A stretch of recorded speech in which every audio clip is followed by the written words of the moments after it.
Guys, c'est le printemps. Ce qui veut dire que c'est enfin le temps de mettre vos gros manteaux chauds ainsi que vos grosses bottes d'hiver de côté. Du moins pour encore quelques mois. Dans le même ordre d'idée, ces eaux de toilette ou ce parfum plus lourd que tu portais durant la saison froide, c'est également le moment de le mettre de côté. Messieurs, dans cette vidéo, je vais vous donner mon top 7 des meilleurs parfums pour le printemps.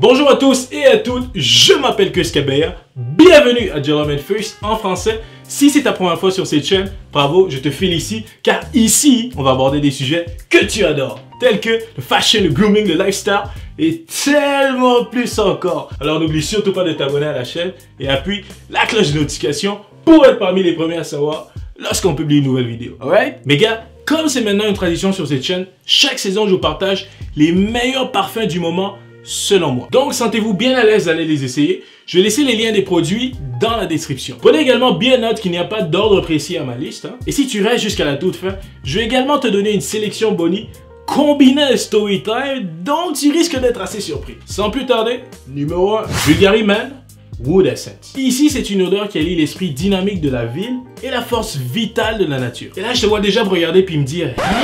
Ce que je veux dire par là, c'est que le flacon ainsi que l'odeur rappellent un peu la nature. Mais en toi et moi, il n'y a pas grand monde qui vont porter une aussi bonne odeur dans les bois, n'est-ce pas? Et il faut aussi savoir que sa forme s'inspire de Bosco Vertical, qui est un ensemble de gratte-ciel modernes, végétaux à Milan. Pour ce qui est maintenant des notes essentielles, il comprend des feuilles de coriandre, plus un zeste d'agrumes italiens. Numéro 2, Y ou Y de Yves Saint Laurent. Pour ceux qui me connaissent bien, j'aime beaucoup les parfums YSL. D'ailleurs, un de mes parfums préférés de tous les temps, ça reste encore la nuit de l'homme. Si tu n'as jamais essayé, excellente sélection pour une date ou un rendez-vous amoureux. Y, selon moi, est un excellent choix pour la période de transition dans laquelle nous sommes présentement. Inspiré entre autres par le t-shirt blanc et la veste noire mythique de Yves Saint Laurent, dans les notes essentielles de cette eau de toilette, on retrouve la bergamote, des notes de sauge, ainsi que du bois de cèdre.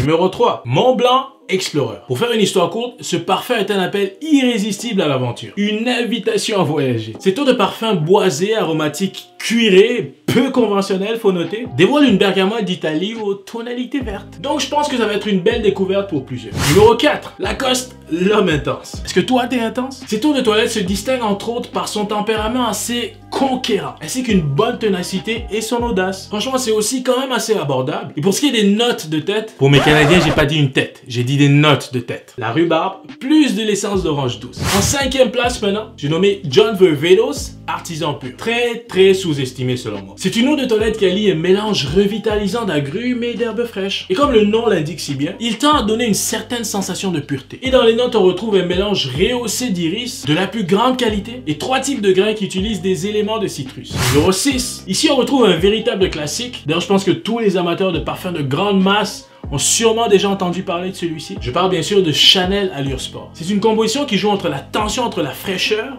et la sensualité. Dans les notes, on retrouve la fève tonka.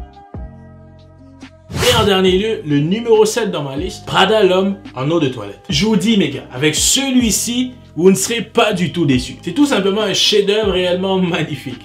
J'essaie de penser comment je pourrais vous dire ça. Du néroli, géranium, patchouli, iris, ambre, mousse de chêne et fève tonka.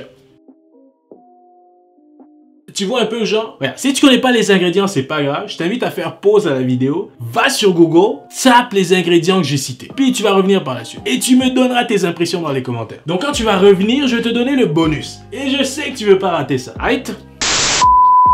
Chris, c'est quoi ton bonus? Il y a plusieurs années, alors que j'habitais encore à la résidence familiale des Cabella, avec papa et maman Cabella, ma mère m'avait tout bonnement offert un parfum qu'elle avait acheté dans une vente d'entrepôt de produits de beauté. Qu'est-ce que tu veux? Ma mère, c'est la meilleure. Et bien sûr, j'ai dit merci. Et comme à cette époque-là, j'étais ultra paumé, donc c'était aussi mon seul parfum. Résultat, je le portais chaque jour. Mais quand je te dis que je recevais des compliments à gauche, à droite, c'était un truc de fou. Je te parle entre autres des profs à l'école, mes amis, les filles. Ah, j'ai oublié quelqu'un? Les filles. Tu vois le genre? Donc quand la bouteille s'est terminée, évidemment que je voulais aller racheter cette eau de toilette. Chose que j'ai réussi à faire 2 ou 3 fois par la suite. Jusqu'ici, tout va bien. Et là, un jour, je vais pour racheter le parfum en question.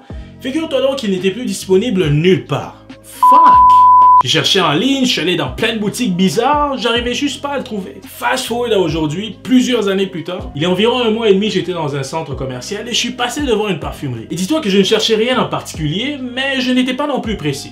Ce qui arrive très rarement, je me suis dit, bah, à quoi bon, je vais entrer et tenter ma chance. Donc j'entre et je demande cette eau de toilette, tout gentiment bien sûr, à la vendeuse. Et elle me dit, attends un peu 2 secondes, je vais vérifier.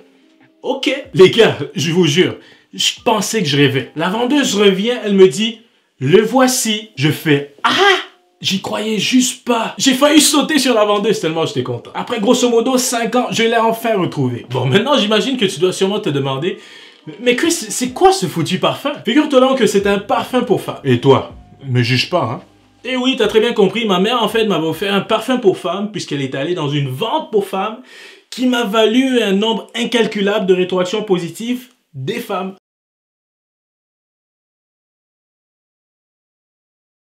Alors, le voici, c'est Chaps pour femme. Chaps. Et oui, le voici, c'est Chaps pour femme, ça c'est la boîte. Et le parfum en tant que tel, le voici. Chaps. J'espère que vous le voyez bien. Chaps. Oh. Woo. This thing is amazing. This thing is really amazing. Si je trouve un bon lien pour que vous aussi vous puissiez l'essayer, soyez sûr et certain que je vais vous mettre le lien en bas dans la description. Alors messieurs, voilà, c'est ce qui complète la vidéo de la semaine. J'espère que vous avez apprécié. Si tu as des commentaires, des suggestions, peu importe, je veux t'entendre en bas dans les commentaires. Je m'appelle Chris Kabeya. Merci énormément d'avoir regardé cette vidéo jusqu'à la fin. On se voit la semaine prochaine. Peace!